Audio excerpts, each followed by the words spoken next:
Les Mali, pas Mali.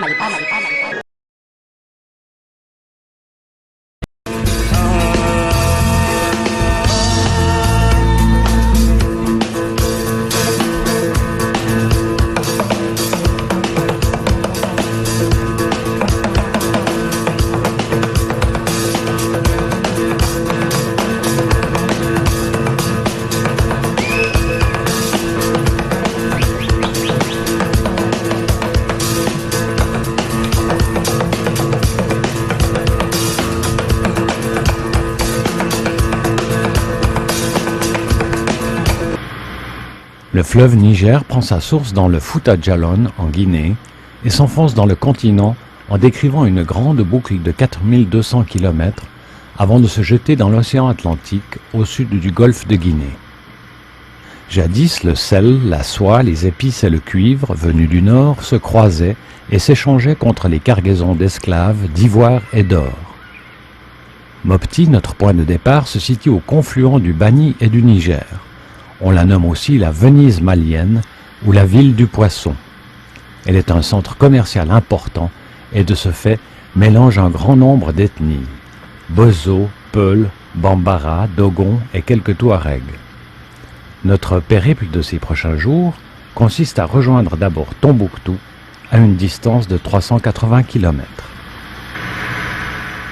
Notre mission de ces prochains jours consistera impérativement à profiter des paysages défilants et deuxièmement, dans un but totalement mercantile et touristique, repérer les meilleurs endroits pour s'arrêter et camper le soir, ainsi que les postes de ravitaillement.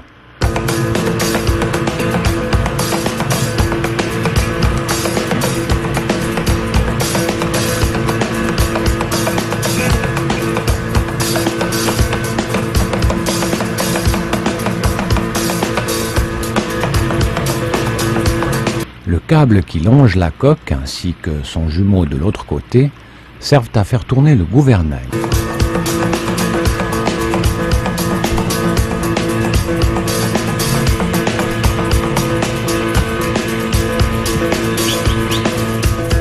Voici Harbert Maïga, patron de la pirogue et grand connaisseur du Niger.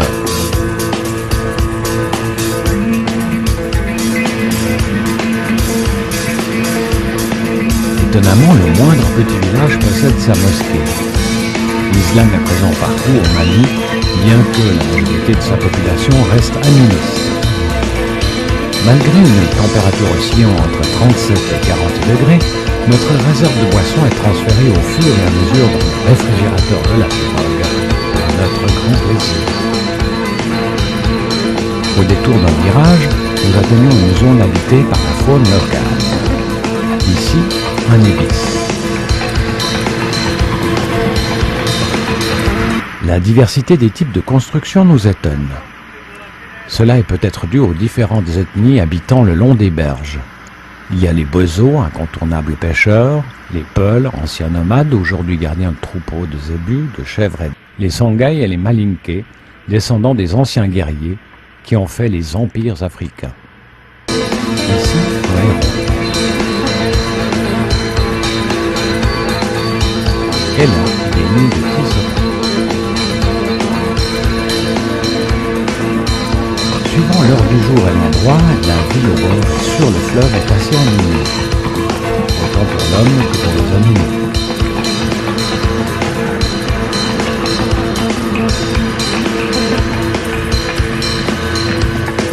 Nous arrivons dans une lande dont les arbres sont recouverts de nids de tisserands. Cet oiseau a la particularité de tisser son nid, son nom, et de s'y introduire par le bas.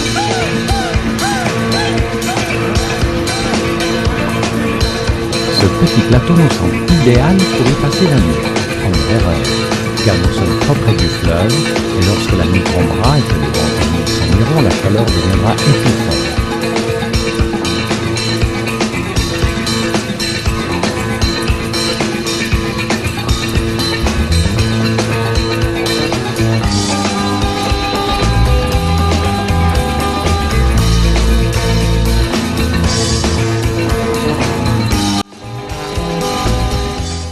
Nous avons tous quelques peines à refaire surface. Les tentes sont démontées et le matériel est embarqué.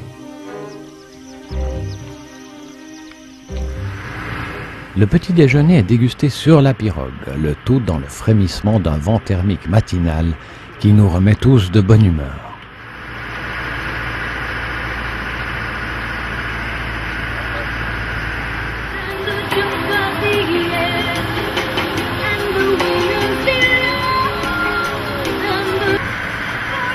Les oiseaux nous suivent ou nous suivons les oiseaux, peu importe, nous apprécions.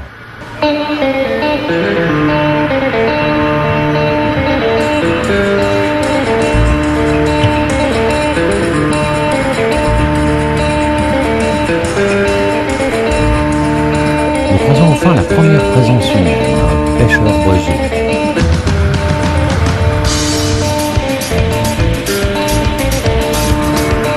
Un village de pêcheurs oiseaux.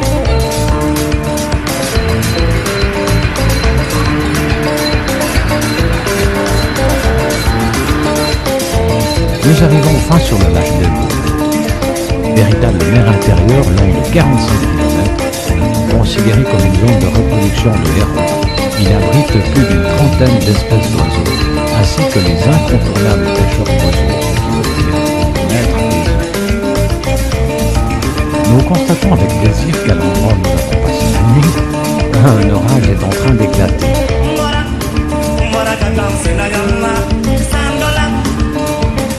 Après plus d'une heure de traversée, nous apercevons enfin la côte. Cependant, un bruit bizarre provenant du moteur décide Harbert de s'en rapprocher encore plus afin de s'arrêter dans le prochain village.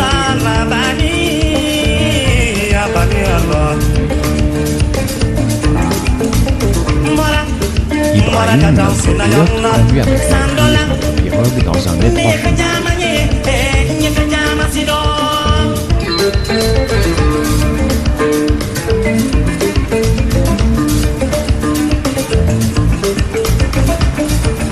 Et à l'instar de ces hérons louvoyants entre les nuages, la pirogue en fait de même entre les herbes.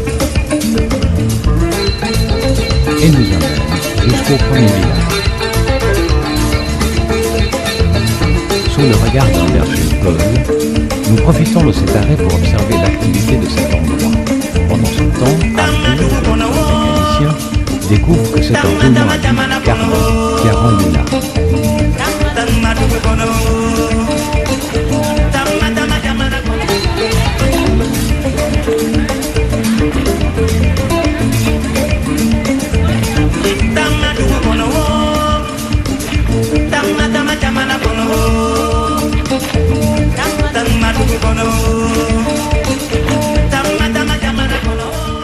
Finalement, nous nous déplaçons jusqu'à un autre village du nom de Tonka. À l'image de ce Peul et de ses Touaregs, notre mécanicien va aller faire quelques emplettes.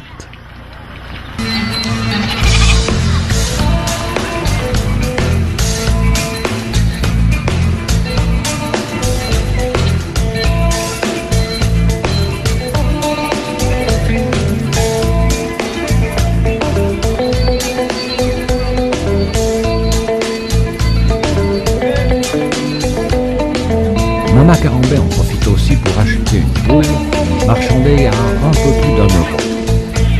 Le problème en Mali, c'est de pouvoir rendre la monnaie.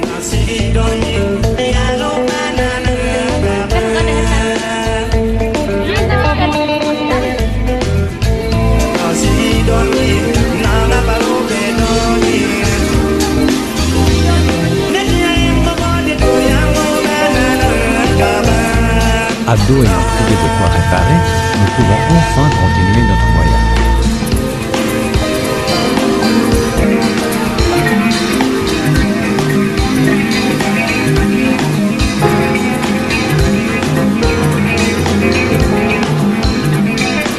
journée, nous trouvons l'endroit idéal pour nous installer. Cette fois loin de la berge que nous en verdoyants.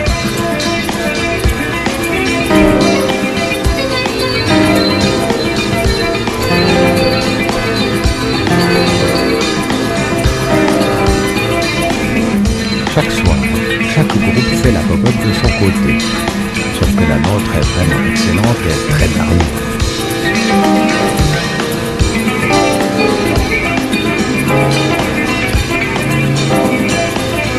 La leçon étant finie, nous nous éclairons dorénavant qu'avec des lampes à pétrole. 6h30. Après cette fois une bonne nuit de sommeil, nous plions le camp et repartons sur le fleuve. Les premiers signes de vie sont les parcs de pêcheurs.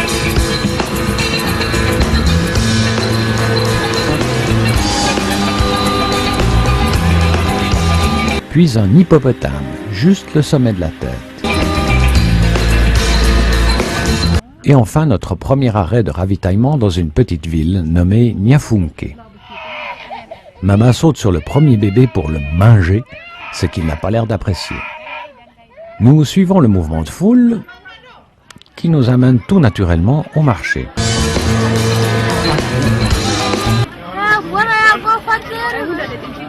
Pendant que Paul s'occupe des achats, nous observons les produits à la vente ainsi que l'ambiance locale.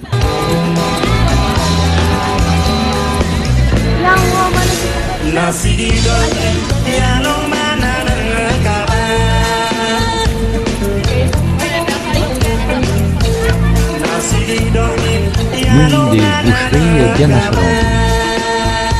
Pour ce soir, ce sera donc un gigot de mouton.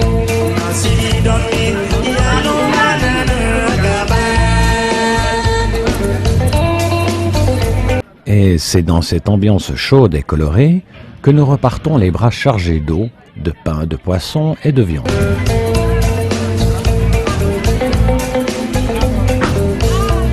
Après l'immanquable indiscrétion, nous repartons avec le sourire épanoui de Maman et son poisson.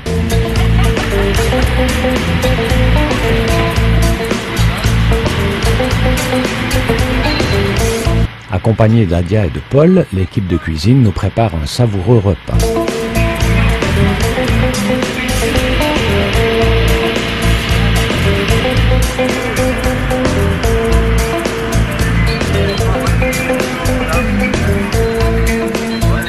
Plus tard, nous remarquons une superbe embarcation que notre pilote décide d'aborder. Il s'agit simplement d'un vendeur de bois. Et comme il nous en faudra pour le gigot de ce soir, il est le bienvenu.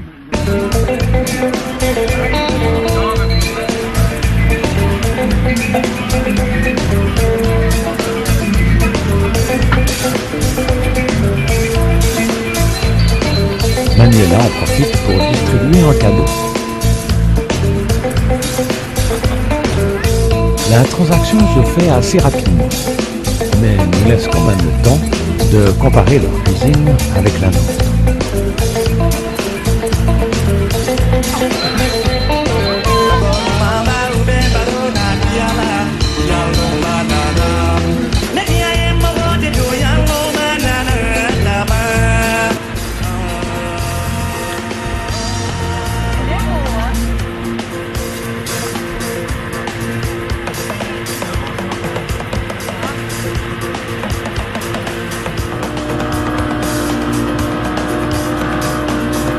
Alors que les berges commencent à virer au sable, le mécanicien a coupé le moteur principal afin de se vouer à la réparation du cardan. Nous naviguons maintenant avec le moteur hors bord à une vitesse de 12 km à l'heure.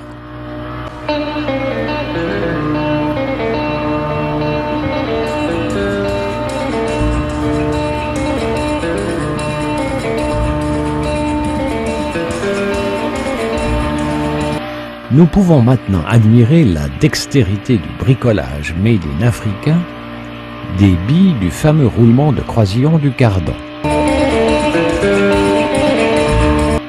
Le petit moteur est malheureusement aussi bruyant que l'autre. Un bon coup de graissage annonce la fin de la réparation.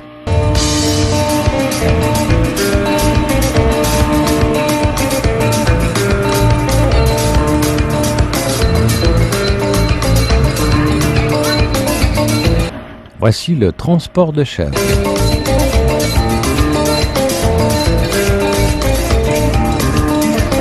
Visiblement, le sable commence sérieusement à envahir les bords du fleuve, à notre grand bonheur.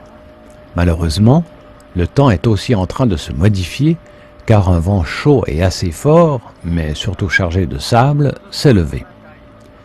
Merveilleux pour la vision picturale, mais bien moins bon pour la navigation. En effet, qui dit vent, dit vague, et avec notre embarcation, cela devient plutôt délicat.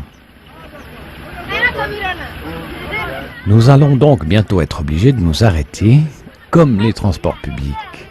Merveilleuse pirogue surchargée d'hommes, de bagages et d'animaux.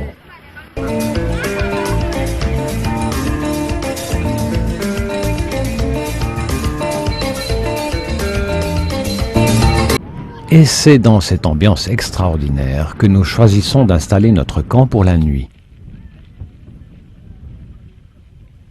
Et de manger notre gigot de mouton.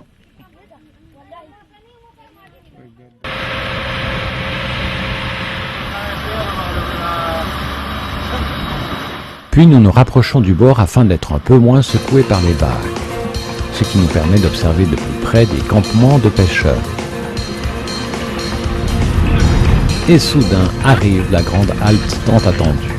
D'abord nous montons dans un 4x4 qui nous fait parcourir une quinzaine de kilomètres sur une goudronnée dans un état que je qualifierais de variable, pour enfin arriver à Tombouctou.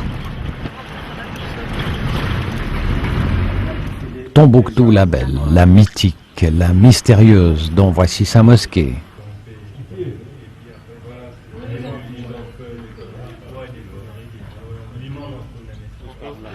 Mais à part quelques fenêtres de style marocain et quelques belles constructions, Tombouctou c'est aussi cela.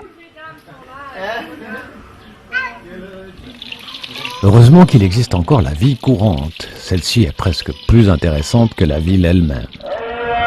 Comme l'appel à la prière, par exemple.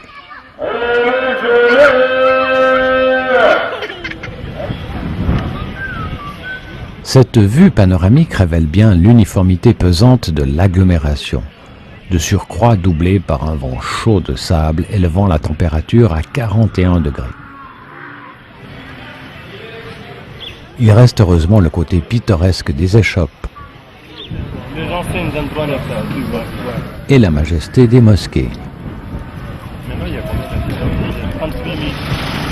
Le temps d'immortaliser notre passage dans cette ville nous fait prendre conscience que nous en avons déjà fait le tour, et que dans le fond, elle n'a de mythique que son nom. De retour sur la pirogue, sur laquelle son déplacement nous fait grâce enfin d'un peu de fraîcheur, nous naviguons une petite demi-heure jusqu'à cette presqu'île où nous rejoignons Paul, qui, avec l'aide de l'équipage, a déjà installé nos tentes. Nous le surprenons en pleine baignade, dans une eau se situant entre 28 et 30 degrés, et nous ne tarderons pas à l'imiter. Cet endroit est absolument idyllique, calme et dégagé, et nous en profitons pleinement.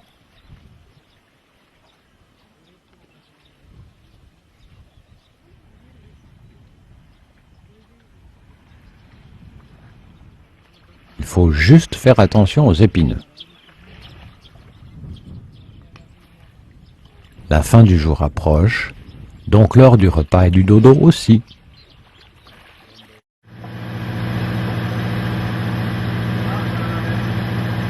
La navigation du jour suivant s'effectue dans une chaleur torride et sur une eau totalement calme. Les paysages sont de plus en plus désertiques, mais il ne se passe pas grand-chose. C'est pour cette raison que nous décidons aujourd'hui de nous arrêter à 16 heures et de nous installer sur le sommet d'une berge recouverte de sable. L'endroit est parfait, calme et serein. Malgré la présence d'une maison de berger, nous ne sommes pas dérangés et passons une bonne nuit.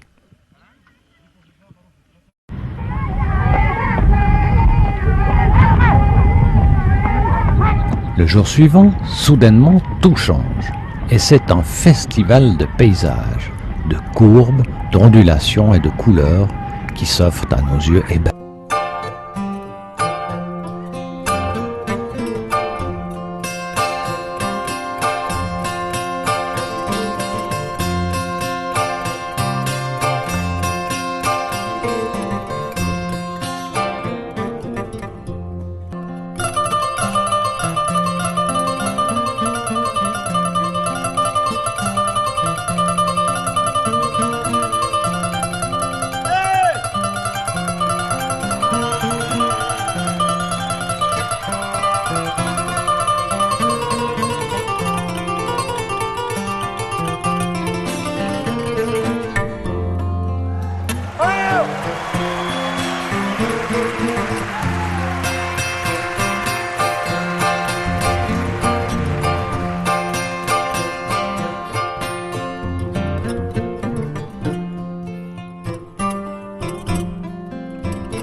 De temps en temps, un village construit en banco s'étale le long des dunes.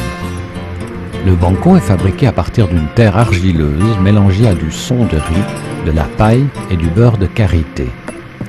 Le karité étant un arbre dont le fruit contient une graine qui fournit une matière grasse, à ne pas confondre avec du beurre de qualité.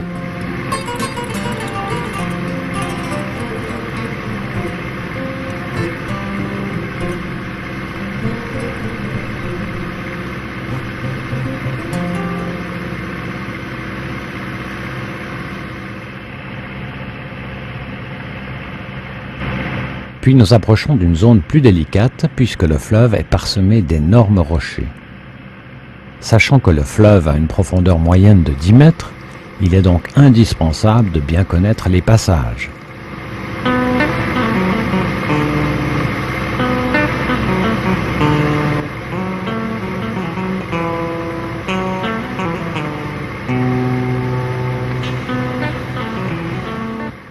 Plus loin, nous arrivons dans un lieu appelé le barrage, et étonnamment nous longeons un petit village totalement abandonné.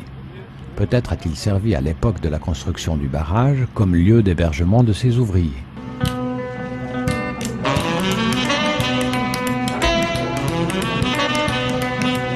La couleur du sable passe soudainement au rouge. Il reviendra ensuite au gris, puis au jaune, au rose, se mélangera à l'orange, et nous irons ainsi de merveille en merveille.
temps à autre, le passage devant un village nous apporte un peu d'animation.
Après cette splendide journée de navigation, nous choisissons à nouveau le sommet d'une berge ensablée de couleur orange pour y installer notre campement.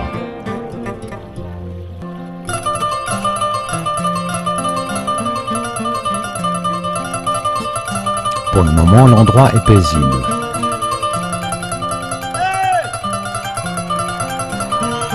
J'en profite pour vous montrer le confort dans lequel nous dormons.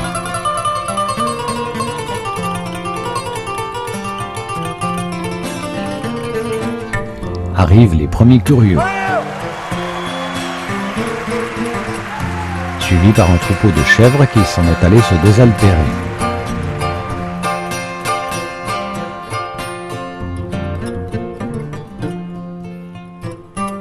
C'est ensuite le bruit étrange produit par le vol de centaines de tourtereaux s'abattant sur les cultures de riz.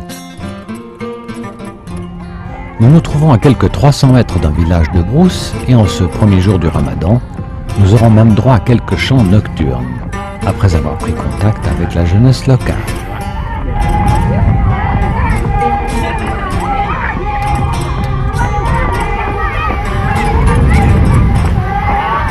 Le dernier jour de navigation est déjà entamé lorsqu'une modification du paysage se fait sentir. Nous traversons de nouveau une zone de végétation, suivie encore une fois d'un changement sur le désertique.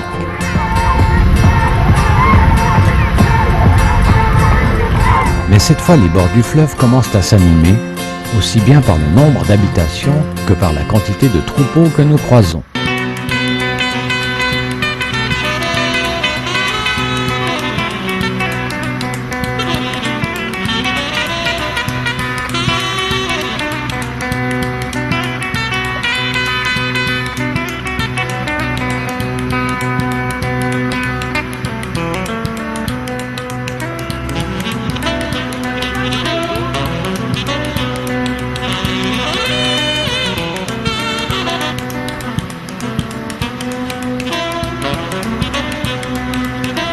Enfin, nous arrivons dans la région de la paille. Tout est fait de paille, les maisons, les barrières des enclos, les barrières de culture, jusqu'aux pinasses qui ne transportent que de la paille.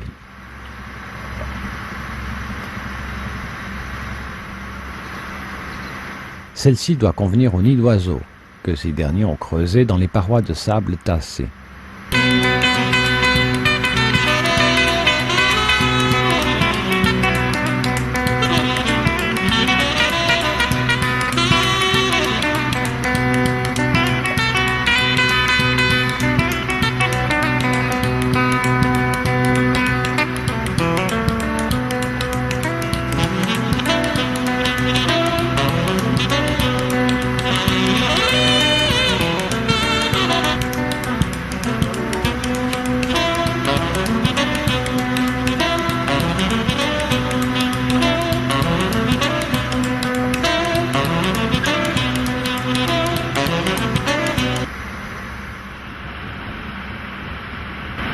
Alors que les berges se couvrent petit à petit de villages et de mosquées,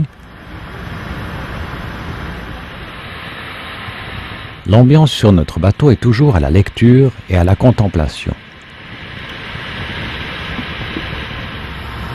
Il est temps pour l'équipage de se boire un dernier thé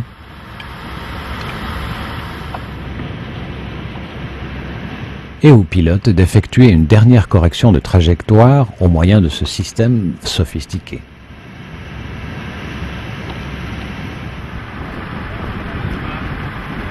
Et après avoir parcouru 410 km, nous arrivons enfin en vue de Gao. Gao, la ville de l'ethnie des Songhai. Gao, la porte du désert, la dernière grande ville avant l'Algérie. Vu de loin comme ça, rien d'affolant. Et vu de plus près, à part une grande activité sur les quais, rien de plus.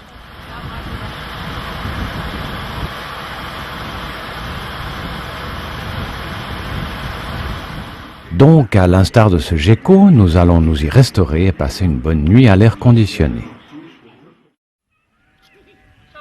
Le lendemain matin, une petite visite de la ville, de son marché et de sa faune locale s'impose, ainsi que celle de sa mosquée.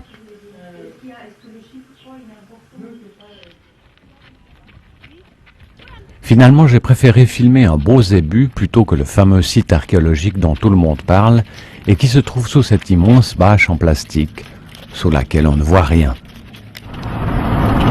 Cela étant fait, nous reprenons la route, d'abord jusqu'au bac qui ne va pas tarder à aborder.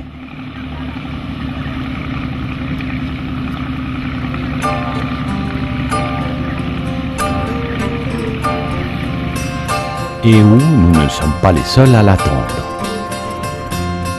Au passage, nous avons tous une petite pensée émue à notre maman.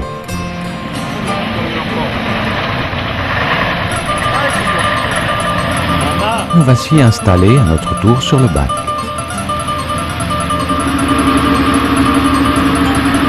Et profitons de faire connaissance avec les animaux, les hommes et les machines.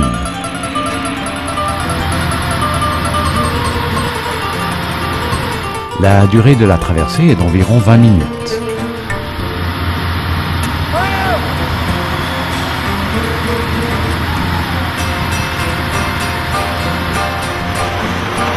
Nous roulons maintenant sur une bonne route goudronnée, ce qui nous permet de tenir une moyenne de 100 km/h.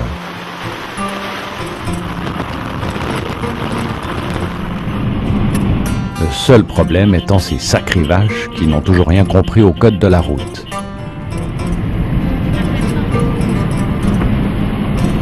Après une bonne heure de route, nous apercevons à travers la brume une région montagneuse. Un arrêt boisson s'impose car il fait très chaud. L'asphalte commence malheureusement à se parsemer de nids de poules. Mais nous nous arrêtons de nouveau pour mieux déguster cette région. Voici le mont Ombori, le point culminant du Mali. Son altitude est de 1155 mètres. Et nous en tirons parti dans la joie et la bonne humeur. Au loin, une autre formation rocheuse dont les aiguilles de gauche se nomment la main de Fatma. Ces blocs de grès que le temps et l'érosion ont taillés seront d'autant plus imposants qu'ils se situent dans un paysage uniforme de sable et d'épineux, perdu au milieu d'une immense steppe. L'état de la route se dégrade malheureusement toujours plus, et l'inévitable finit par arriver. Notre chauffeur n'arrive pas à éviter un profond nid de poule et c'est la jante qui en a pris pour son grade. Heureusement, rien de plus.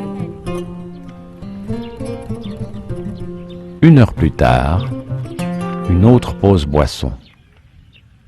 Au loin, le paysage ne présage rien de bon. Visiblement, nous allons nous offrir un bel orage. Et ça commence.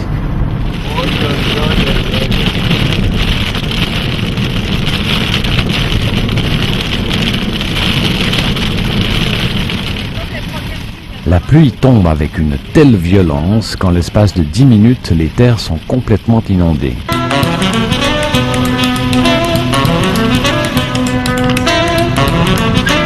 Durée de l'orage, environ 1 heure. Et après 657 km parcourus, nous arrivons enfin à l'hôtel Le Kambari de Bandiagara. Dans cet endroit merveilleux et juste pour le plaisir de se rafraîchir encore un peu, allez, on se paye un petit orage.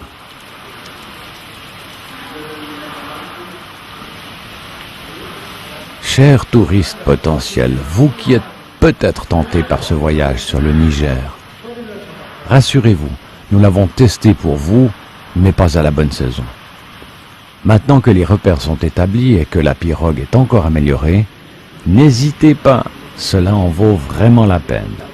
Mais de novembre à mars. Alors bon voyage.